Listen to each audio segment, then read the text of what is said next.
Igbo bụ Igbo ekele m unu ọlọlọ Nneka Chimezie na-ekwe anyị na-ewetakwara unu ọnọdụ Igbo. Ọtụtụ ndị mmadụ akpọkọtala m lọlọ kwuo okwu maka ndị Tiger Base, kwuo okwu ndị Tiger Base otu eji agbagbuchi ndị mmadụ. Ma agwa ndị mmadụ na-eziokwu na a sị na egwu ada atụkwụ n'afọ buru ụzọ ka o ji atụla ike okpuru azụ. Ejighị m ụjọ pụta ọnwụ bụ mmadụ ka ga-anwụ ya, and onye ọbụla na-anwụ mgbe chi ya kere ya. Anyị agaghị atọwazi mgbagbu ghara ọgụ ka anyị ga-asọwakwanụ, anyị agha eji ụjọ dakwara na-enwe n'elu. So ọ nụsiri m ike mana tupu m na-ekwu ihe ọbụla m na-ekwu, ọ na-edo m anya ihe m na-ekwu ya ka a na-eji eme. Ana m akpagharị gaa ebe ihe mere gọgọgọ wepụta eziokwu so that unu amara ka unu si eme, na-ama ebu propaganda, na-ama atụ asị. Na-asị onye kpọọ m si biko enwe onye ihe mere na Tiger Base dịrị pụta bịa gwa m okwu, m mee ya interview, m pụta tiwa aka nsogbu nwere ife nọ dị. Ọgbata njọ ga pụta wọ president, Yar'Adua ga pụta wọ president,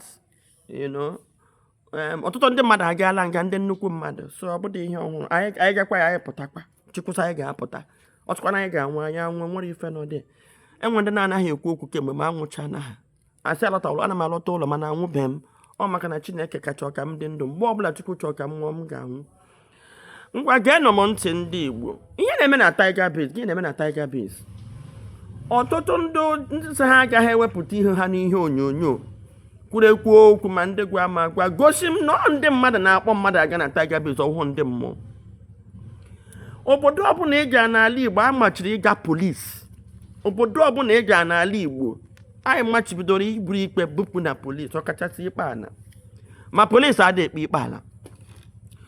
Ọtụtụ nyocha m nyochara bụ na ọtụtụ ikpe a na-ebuga na Tiger Base bụ ndị kpatakwu n'ego na-asọpres ndị na-enwere ego, ụmụnne ha ndị na-enwere ego.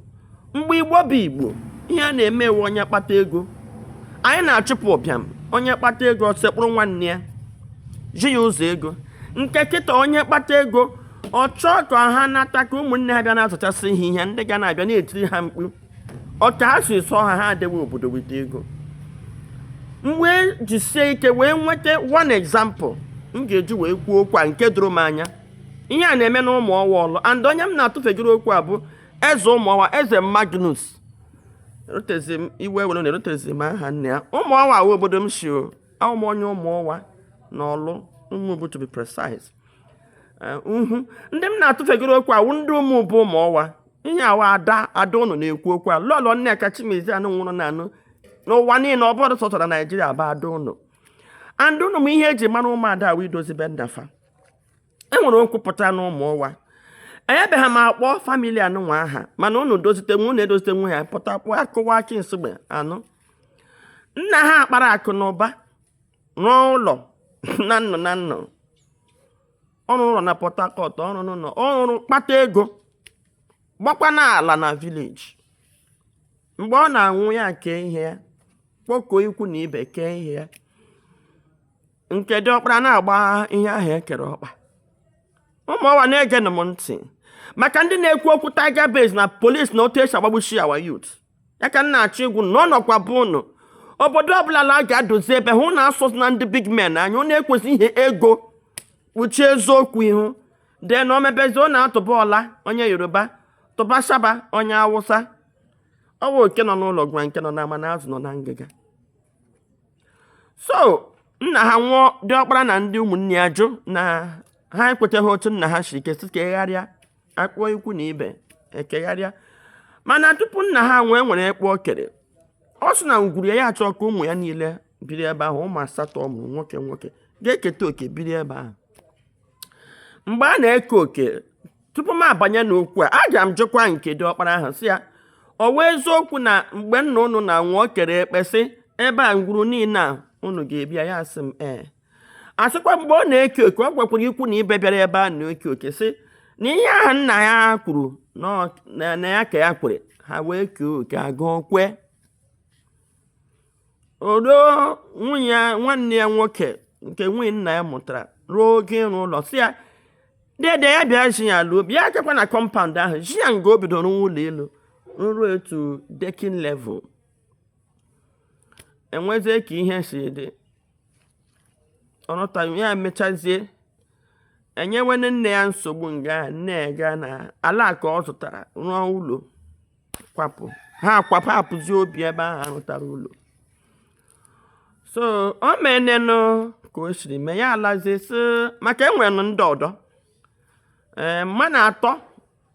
mmanụ anọ okete oke na compound a ya afọnụ mmanụ ise yala na aga jụọ ndị dede ya asụdị ọkwa n'ibe na si ele ihe a ga-eme ka emechizie ebe a ya sị ya na ọkwa kwapụla ya fezie n'azụ ụlọ nga nọ na nri ya wụ na akịrịele kpasashe ya so ngwa na ebe o so taa dị ka ya gburugodo nwa nke ya anụ fence bido gbuwe fence. That was how I got involved. Maka oge ụfọdụ ihe a na-eme ị na-anụ ya n'akụkọ o mebe iru eruo ka ị mara ihe ị ga-eripọtụ. So eruzie I was part of it. Ha arụọ ebute aja nke mbute eke abụọ nwanne ya nyewe nsogbu msa ha akụka fensị nke ebe ha si nwe ha n'ala rụọ ihe ha na-arụ tige gate ebe ọ bụ ihe awala nwanne ya ji ya asala obi akakawa ihe nụ onye ọbụla pụwasha ime ihe ọdọ dị ọkwa nna ya anọ mere ya ga-akpọ polisi nọ n'ọlụ ndị ụmụọwa ka nna agwa okwu a maka ndị na-ekwu okwu taa gaba ana m agwụ na ote okwu na-esi apụ na polisi na nọnsensị eji aga agbagbuchi ndị mmadụ anya akpọpụrụ ala na-enwere ka ala ha na-adọ erezi ewere gbaa onye Tiger Base ji agaala nọ na polisi buru akatakpo egbe were tute ndị nke nọ mana nwoke a na-eme ihe agbagbuola mmadụ na compound ya ọ kpọkwala polisi were gbagbuo otu nwanne ha bụ polisi onye na-eme ihe ekpedi ekwe ụmụọwa echi dị na ụmụọwa jidese egbuole mmadụ ole na ole anyhow ụmụọwa jidese maka ihe eji ego nọ dị na ọrụ echu nụ na-achọ onye na-apụta ararịrị ọnụ polisi nọ n'ọfịs ha gị ga dee akwụkwọ nwanne gị na nwanne m na-adụ ala gị gagwa polisi na ọwụ kidnapper na ọ Boko Haram na ọ bandit kidnapper n'Imo steeti enyede agbagbuo bandit ejide agbagbuo ejide agbagbuo onye ga bụ nwanne ya allegation na ọwụ kidnapper na ọwụ bandit gịnị ka ọ chọọ ọwụrụ ka agbagbuo ya agbagbuo luckily eze ụmụọwa try kwara ọwụ na ndị eze ndị ọzọ na-eme otu eze ụmụọwa na-esi na-eme enwede ụmụazị ga na-anwụ na Tiger Base enwede ndị a ga na-agbagbu na Tiger Base yes eze ụmụọwa alite ga-agwa polisi na okwu anọ na nke ọ ya gazi ga kpọga anya nke a na-ete eti na polisi diga ndị kabinet ha ya atụrụ ya gaa ha wee nwee ike kọwara polisi na ihe a wee ikpe ala ka ekpe ga-enwede ihe dịka onye emere ejizi ga-eme ya onye ahụ arrest anapụzie nwanne ya ahụ ego so obodo makwara iwu so onye kpọrọ polisi ga-ebu ha nnama nye ha 50,000 akara na nnama ha na 50,000 a na-ekwu okwu ya ga-agwepụta ụmụnna eze emekataje chifu be ha bịa gaa na keze tụ ngwa bụ iyi ikpe ka ya laa n'ụlọ ha ekpekpata nwe otu omenala ndị ụmụọwa chiri dị ọnwụ na ha ekpete ha ka ebutekwere ha were ego zụrụ chifu ọta ka a na-eme ikpe ahụ mgbe na-agwa ndị ụmụọwa ha ekwele ka ihe ọjọọ bata be ha na-agwa ndị ụmụ ubu gbado na anya n'ala na ịkpata ego wu mmepe obodo ọwụdụ mkpagbu obodo ogbo a ka mma n'eziokwu mbidebe ọgaranya abụdo uru ya wụrụ ọghọm mbide ọgaranya unu na-anọ n'ụmụọwa kachasị ụmụ ubu na-achọ ịwụ ọghọm tụ ndị agbata obi na-akpagbuchi ndị agbata obi ka e wee nara nwanne ha ala ha ji aka ha kee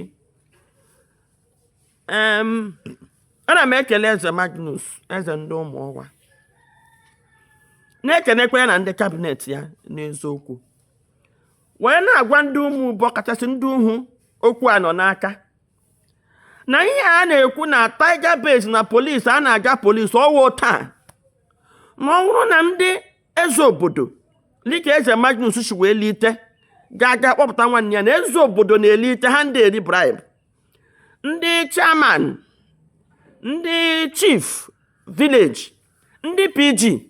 Igbo nwere institution wụ na-enwedị ihe dịka police. Mana abịa ndị nwere ego mee ha were ego sụshisie ndị kwesịrị itinye ọnụ n'okwu. Ihe eji na-abarasa. Mgbe were ha na-agwa ndị na-asị m Tiger Base. Onye ọbụla laa n'obodo unu nwere ma enwere onye big man nọ na be unu kpọpụrụ polisi gati na Tiger Base.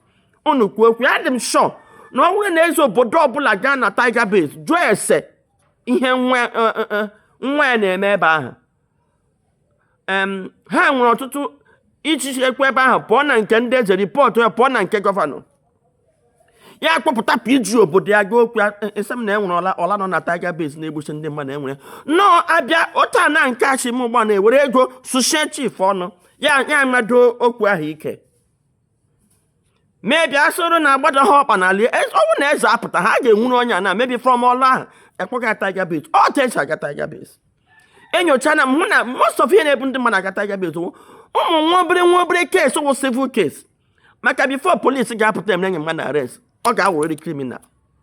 Onye ga-ewere akwụkwọ degbuo nwanne ya.